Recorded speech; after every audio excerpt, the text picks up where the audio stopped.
سر جی اب ایک سوال یہ کہ نماز کی سنتوں کے متعلق کیا حکم ہے؟ نماز کے پہلے والی سنتیں فرضوں سے اور فرضوں کے بعد والی سنتوں کے متعلق کیا حکم ہے؟ میں نے تو بعض اسکالر سے سنا کہ یہ مولویوں نے اپنی کہانیاں بنائی ہوئی ہیں، صرف فرض ہی پڑھ لینے چاہیے آپ کی نماز ہو جائے گی، اس پہ شریعت کا کیا حکم ہے؟ یہ تو نماز اللہ جل شانہ کی عبادت کی اہمیت کی بات ہے۔ ٹھیک ہے جی۔ جتنی اللہ جل شانہ کے ساتھ محبت ہوگی اتنی ہی دل میں اللہ کی عبادت کی اہمیت ہوگی۔ باقی جو نماز اس کے دلائل بہت مضبوط ہیں، جو سنت مؤکدہ ہے، جو فجر سے پہلے ہے، ظہر سے پہلے ہے، بعد میں ہے، اس کے دلائل ترمذی شریف میں ام عائشہ رضی اللہ تعالیٰ عنہ سے ایک حدیث مروی ہے، اور یہ جو نیٹ پر کتاب پڑھی ہوئی موبائل میں اس کا جو حدیث کا نمبر ہے 401 نمبر اور 402 نمبر حدیث ام عائشہ رضی اللہ تعالیٰ سے مروی ہے، حضرت ام حبیبہ رضی اللہ تعالیٰ عنہ سے بھی مروی ہے، اور یہی حدیث مسلم شریف میں بھی ہے۔ وہاں یہ حدیث 1688 نمبر حدیث ہے مسلم شریف میں، نسائی شریف میں بھی ہے، اسی طریقے کے ساتھ ابن ماجہ میں صحیح سند کے ساتھ حدیث ہے، اور میں یہاں یہ حضرت ام عائشہ رضی اللہ تعالیٰ سے مروی جو ترمذی شریف میں حدیث ہے، نبی علیہ السلام نے فرمایا جس بندے نے 12 رکعتیں پڑھیں دن اور رات میں، 4 رکعتیں ظہر سے پہلے، 2 رکعتیں ظہر کی نماز کے بعد، 2 رکعتیں مغرب کی نماز کے بعد، 2 رکعتیں عشاء کی نماز کے بعد، تو یہ 12 رکعتیں، 2 فجر سے پہلے، 4 ظہر سے پہلے، 2 ظہر کے بعد، 2 مغرب کے بعد اور 2 عشاء کے بعد، جس نے دن اور رات میں یہ 12 رکعتیں پڑھیں، اس پر اس نے مداومت کی، ہمیشگی کی، تو اللہ جل شانہ اس بندے کے لیے جنت میں ایک محل بنا دیتے ہیں۔ سبحان اللہ۔ اور یہ حدیث میں نے حضرت عائشہ رضی اللہ عنہ سے مروی ترمذی شریف کی پڑھی ہے۔ یہی حدیث حضرت ام حبیبہ رضی اللہ تعالیٰ سے مروی جو ہے وہ مسلم شریف میں بھی ہے، 1688 نمبر حدیث ہے۔ تو وہاں حضرت ام حبیبہ رضی اللہ تعالیٰ فرماتی ہیں کہ جب سے میں نے جناب رسول اللہ صلی اللہ علیہ وسلم سے یہ سنا ہوا ہے کہ جس نے یہ 12 رکعتیں پڑھی، یہ اسکالر تو مذاق اڑاتے ہیں نا، اور وہ کہتے ہیں کہ صرف فرض ہی پڑھنے چاہیے اور باقی کہانی ہے، نعوذ باللہ من ذالک۔ ایک تو یہ نبی علیہ السلام کی سنت کا مذاق اڑاتے ہیں، اس کی اہمیت کو دل سے نکالتے ہیں، اور جب سنت کی اہمیت نکل جائے گی تو فرض کی بھی نکل جائے گی۔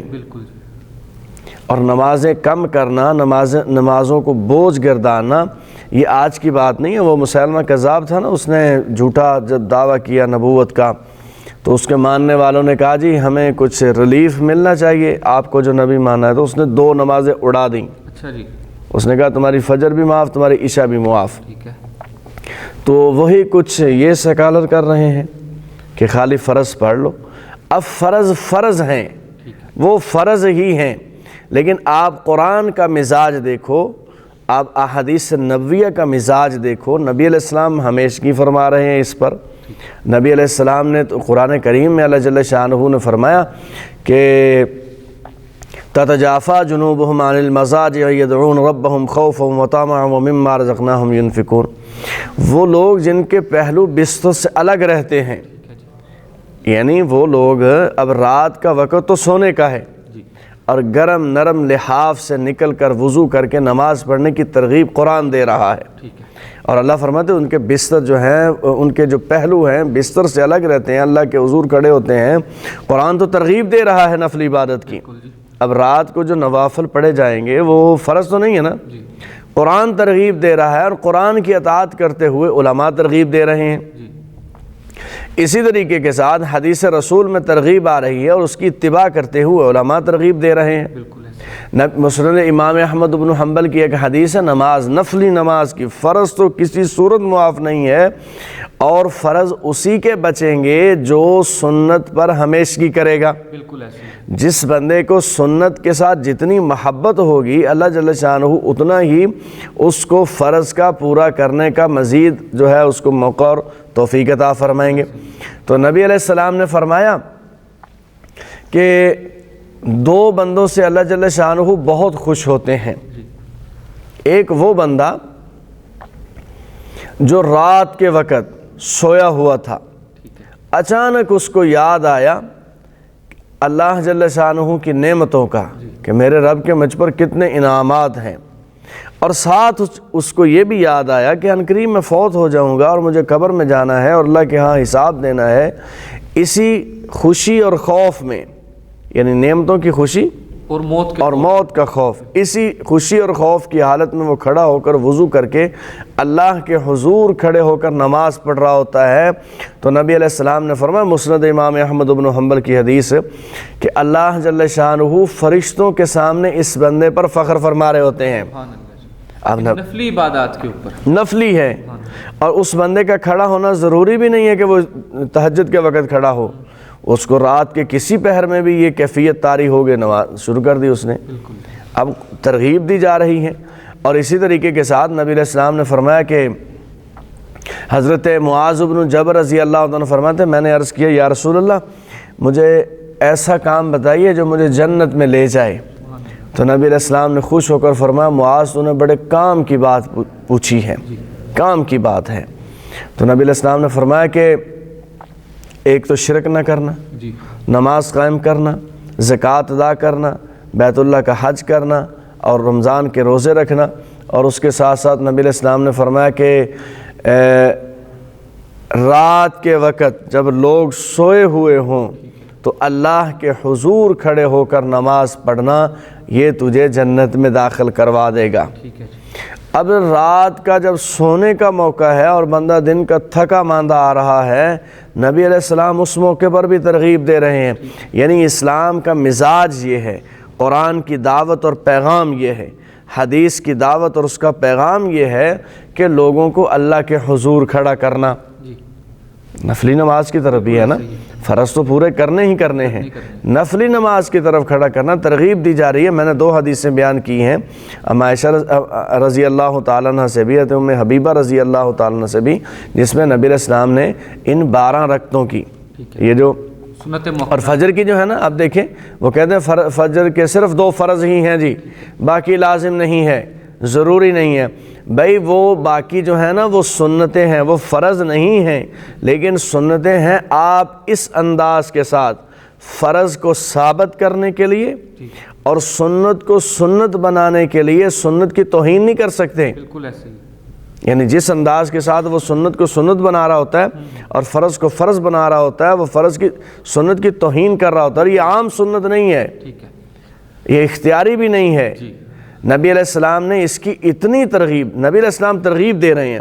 فجر کی 2 سنتوں کے بارے میں نبی علیہ السلام نے، صحیحین کی روایت ہے، نبی علیہ السلام نے فرمایا کہ فجر کی 2 سنتیں، یعنی فرضوں سے پہلے کی جو 2 رکعتیں ہیں، وہ دنیا و ما فیہا سے زیادہ پسندیدہ ہیں اللہ جل شانہ کو، یعنی دنیا میں اور اس میں جو کچھ بھی ہے اس سے زیادہ پسندیدہ 2 رکعتیں ہیں، اور یہ سنت مؤکدہ ہے، موقدہ ہے۔ اب نبی علیہ السلام اس کی ترغیب دے رہے ہیں، پڑھو، اور یہ کہہ رہے ہیں کہ فرض نہیں ہے، فرض نہیں ہے، یعنی ایسے انداز کے ساتھ فرض اور سنت کو الگ کرنا جس میں سنت کی اہمیت ختم ہو رہی ہو۔ اور نبی علیہ السلام نے تو اس بندے کو جو ہے اپنی ملت سے نکالا ہوا ہے، فمن راغب عن سنتی فلیس منی، جس بندے نے سنت سے اعراض کیا، اس کی اہمیت ختم کی، تو وہ میری امت میں سے نہیں ہے۔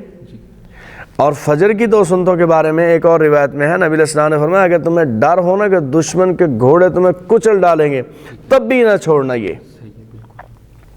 اب اس قدر اس کی اہمیت بیان کی جا رہی ہے۔ ظہر کی سنتوں کے بارے میں بھی ہے، اس کے بعد میں بھی ہیں، پہلے بھی 4 سنتے ہیں، بعد میں 2 سنتے ہیں، تو یہ سنت ہے، مؤکدہ ہے۔ نبی علیہ السلام نے اس کو ہمیشہ پڑھا ہے، اس کو ہمیشہ نبی علیہ السلام پڑھتے رہے ہیں، کبھی احیاناً چھوڑ بھی دیتے تھے، لیکن نبی علیہ السلام خود بھی پڑھتے رہے ہیں، اس کی حدیث سے موجود، اور نبی علیہ السلام نے اس کی ترغیب بھی دی ہے، اور اس پر اتنا بڑا وعدہ فرمایا کہ جو بندہ اس کی ہمیشگی کرے گا رب العالمین جنت میں اپنی شیان شان اس کے لیے محل بنا دے گا۔ یہاں سے پہلے یعنی کہ فرضوں سے پہلے 4 سنتے ہیں کہ 2؟ بعض سکالر اس پہ کہتے ہیں کہ 2 ہیں، بعض کہتے ہیں کہ ہے ہی نہیں، صرف فرض پڑھ لو۔ اس میں سے ایک سکالر کہتا ہے کہ 2 پڑھ لو۔ چلو شکر ہے 2 پر تو آ گئے نا، 2 پر آ گئے ہیں، بالکل ایسے ہی۔ تو اصل میں وہ دلیل بھی دیتے ہیں بخاری شریف کی روایت کی۔ ہاں جی، تو مسئلہ یہ ہے کہ ہم اسی لیے بات کرتے ہیں کہ جو امت کے اکابر بڑے علماء مجتہدین ائمہ مجتہدین گزرے ہیں، ان کی نظر میں حدیث کا سارا ذخیرہ بھی ہوتا تھا اور ان کو ہر حدیث کی علت بھی معلوم ہوتی تھی، موقع محل بھی معلوم ہوتا تھا اور راوی کے حالات بھی معلوم ہوتے تھے۔ ان کی بات بہت مستند ہوتی تھی اور بہت معتبر ہے۔ اصل میں یہ جو ظہر سے پہلے جو سنتیں ہیں وہ 4 ہی ہیں۔ اس پر میں آپ کے سامنے مسلم شریف کی ایک روایت جو ہے اما عائشہ رضی اللہ تعالیٰ عنہ کی راویہ ہیں، اور مسلم شریف میں 1693 نمبر حدیث ہے۔ مسلم شریف میں 1693 نمبر حدیث ہے۔ اما عائشہ رضی اللہ تعالیٰ عنہ سے کسی نے نبی الاسلام کی اس نماز کے بارے میں پوچھا، نفلی نماز میں کے بارے میں پوچھا، تو وہ اماں فرماتی ہیں آپ علیہ السلام میرے گھر میں ظہر کی نماز سے پہلے 4 رکعتیں پڑھتے، ٹھیک ہے، پھر باہر تشریف لاتے اور لوگوں کو نماز پڑھاتے، پھر گھر میں آ کر 2 رکعتیں پڑھتے، اور آپ علیہ السلام لوگوں کو مغرب کی نماز پڑھاتے، پھر تشریف لاتے تو 2 رکعتیں آپ علیہ السلام پڑھتے اپنے گھر میں، پھر نبی علیہ السلام لوگوں کو عشاء کی نماز پڑھاتے اور میرے گھر میں تشریف لاتے اور 2 رکعتیں پڑھتے۔ یہ حدیث آگے بھی ہے، میں نے صرف اس میں استدلال کیا سنتوں کے بارے میں۔ اب ایک حدیث میں نے مسلم شریف سے پہلے بھی بیان کی تھی جس میں نبی علیہ السلام نے فرمایا جو 12 رکعتیں پڑھے، اور اس حدیث میں اما عائشہ رضی اللہ تعالیٰ بیان فرما رہے ہیں نبی علیہ السلام کی 12 رکعتیں۔ تو ظہر سے پہلے کتنی رکعتیں بیان کی ہیں مسلم شریف کی؟ 4 رکعتیں، اور ظہر کے بعد 2 رکعتیں، اور قولی حدیث میں بھی کتنی آ گئیں؟ 12۔ اب یہ جو 2 کا بیان کرتے ہیں یہ حدیث کے راوی ہیں حضرت عبداللہ ابن عمر رضی اللہ تعالیٰ عنہما۔ یہ بخاری میں بھی ہے، مسلم میں بھی ہے، دیگر حدیث کی کتابوں میں بھی ہے۔ عبداللہ ابن عمر رضی اللہ عنہ کی حدیث بھی میں آپ کو سنا دیتا ہوں۔ وہ فرماتے ہیں، یہ مسلم شریف میں 1692 نمبر حدیث ہے۔ وہ فرماتے ہیں میں نے نبی علیہ السلام کے ساتھ نماز پڑھی، آپ علیہ السلام نے ظہر کی نماز سے پہلے 2 رکعتیں، ظہر کی نماز سے پہلے 2 رکعتیں، ظہر کی نماز کے بعد 2 رکعتیں، مغرب کے بعد 2 رکعتیں، عشاء کے بعد 2 رکعتیں اور جمعہ کے بعد 2 رکعتیں پڑھیں، مگر مغرب، عشاء اور جمعہ کی رکعتیں میں نے نبی علیہ السلام کے گھر میں آپ کے ہمراہ پڑھیں۔ ٹھیک ہو گیا؟ اما عائشہ رضی اللہ تعالیٰ عنہ گھر کا تذکرہ کر رہی ہیں کہ نبی علیہ السلام نے کہاں 4 رکعتیں پڑھی ہیں؟ گھر کے اندر آ کر، اپنے گھر میں پہلے۔ اور نبی علیہ السلام کے فرمان کتنی رکعتوں پر ہیں؟ 12 پر، 4 پر نا، وہ تفصیل میں 12 آ جائیں گی، تفصیل میں تو مطلب 4 کر کے آئیں گی نا، تو جب مجموعی ہوں گی تو 12 ہو جائیں گی۔ تو ظہر سے پہلے نبی علیہ السلام کا جو فرمان ہے جو قولی حدیث ہے اس میں کتنی رکھتے ہیں ظہر سے پہلے؟ 4۔ اور اما عائشہ رضی اللہ تعالیٰ عنہ اپنے گھر کی کیفیت بیان کرتے ہوئے بیان کرتی ہیں کہ میرے گھر میں 4 رکعتیں پڑھی ظہر کی نماز سے پہلے۔ عبداللہ ابن عمر رضی اللہ تعالیٰ عنہما فرماتے ہیں کہ انہوں نے مسجد میں کتنی پڑھی؟ 2۔ اصل میں یہ بالکل آسان بات ہے، یہاں جو بات سب سے زیادہ مضبوط ہوگی وہ 4 والی ہے۔ ٹھیک ہے، یہ جو بخاری شریف کی روایت ہے نا، اس کی جو تطبیق دیتے ہیں محدثین وہ یہ ہے کہ نبی علیہ السلام گھر میں 4 ہی پڑھتے تھے۔ اما عائشہ کی روایت بتاتی ہے، آپ کا فرمان بھی یہی ہے۔ 4 پڑھ کر نبی علیہ السلام مسجد میں تشریف لائے، کچھ نماز کو وقت باقی ہوگا، اور نبی علیہ السلام کی اس بات پر بھی ترغیب تھی کہ جب مسجد میں آؤ تو تحیت المسجد کے نفل پڑھو۔ ٹھیک ہے، تو اب نماز کا وقت ممکن ہے نہ ہو تو نبی علیہ السلام نے 2 رکعتیں جو پڑھی ہوں گی نا وہاں مسجد میں ظہر سے پہلے، وہ تحیت المسجد کے ہوں گے۔ ٹھیک ہے جی، ٹھیک ہو گیا؟ اور اس کے بعد نبی علیہ السلام نے نماز کروائی۔ تو عبداللہ ابن عمر رضی اللہ تعالیٰ عنہ نے اسی کو دیکھا اور بیان کیا ہے، اس لیے اگرچہ 2 کی روایت موجود ہے لیکن اس کی محدثین جو تعویل کرتے ہیں وہ سب سے بہترین یہی ہے، اور بندے کو 4 رکعتیں ظہر سے پہلے پڑھنی چاہیے، اور بندے کو اللہ کے حضور جھکنا سیکھنا چاہیے، اسی پر بندے کو محنت کرنی چاہیے۔ اور وہ لوگ جو لوگوں کو اللہ کے در سے اٹھا کر غیر اللہ کے لیے اس کو چلا رہے ہوں اور دنیا کے مشاغل میں ان کو مصروف کر رہے ہوں، ان سے اعتراض کرنا چاہیے۔